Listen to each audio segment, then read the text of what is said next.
गुणन के साहचर्य नियम यानी कि एसोसिएटिव लॉ ऑफ मल्टीप्लिकेशन का प्रयोग करके 12 गुणा 3 गुणा 10 को अलग क्रम में लिखें। यहाँ पर 12 गुणा 3 कोष्ठक यानी कि पैरेंथेसिस में लिखा हुआ है और 10 कोष्ठक से बाहर है। दोनों व्यंजकों यानी कि एक्सप्रेशन को सरल करके प्रदर्शित करें कि दोनों का उत्तर समान है। मैं यहाँ कोष्ठक में 12 गुणा 3 लिख लेता हूं और अब इसे 10 से गुणा करना है। जब भी कोष्ठक यानी कि पैरेंथेसिस में कोई व्यंजक यानी कि एक्सप्रेशन दिया जाता है तो इसका मतलब है कि पहले उसे हल करना है। तो यहाँ पर पहले 12 को 3 से गुणा करेंगे। तो 12 गुणा 3 कितने हुए?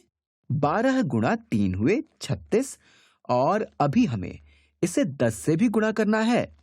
और हमें पता है कि जब भी किसी संख्या को 10 से गुणा करते हैं तो उसके पीछे केवल एक शून्य लगा देते हैं। इसलिए 36 गुणा 10 हुए 360। गुणन के साहचर्य नियम यानी कि एसोसिएटिव लॉ ऑफ मल्टीप्लिकेशन का मतलब है कि चाहे हम कोष्ठक कहीं भी लगाएं, इन संख्याओं को हल करने पर उत्तर समान रहेगा। अगर हम बिना कोष्ठक लगाए केवल 12 गुणा 3 गुणा 10 लिखकर इसे हल करेंगे तो भी उत्तर बाईं ओर लिखे हुए व्यंजक के समान होगा। लेकिन गुणन के साहचर्य नियम यानी कि एसोसिएटिव लॉ ऑफ मल्टीप्लिकेशन का प्रयोग करके पहले हम 3 को 10 से गुणा कर सकते हैं और फिर इसे 12 से गुणा कर सकते हैं। हालांकि फिर भी हमारा उत्तर वही होगा जो 12 को 3 से गुणा करके और फिर 10 से गुणा करने से आया था।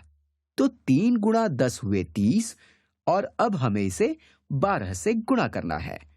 12 गुणा 30 कितने हुए? इसे करने के लिए हम पहले 12 को 3 से गुणा करके बाद में शून्य लगा सकते हैं।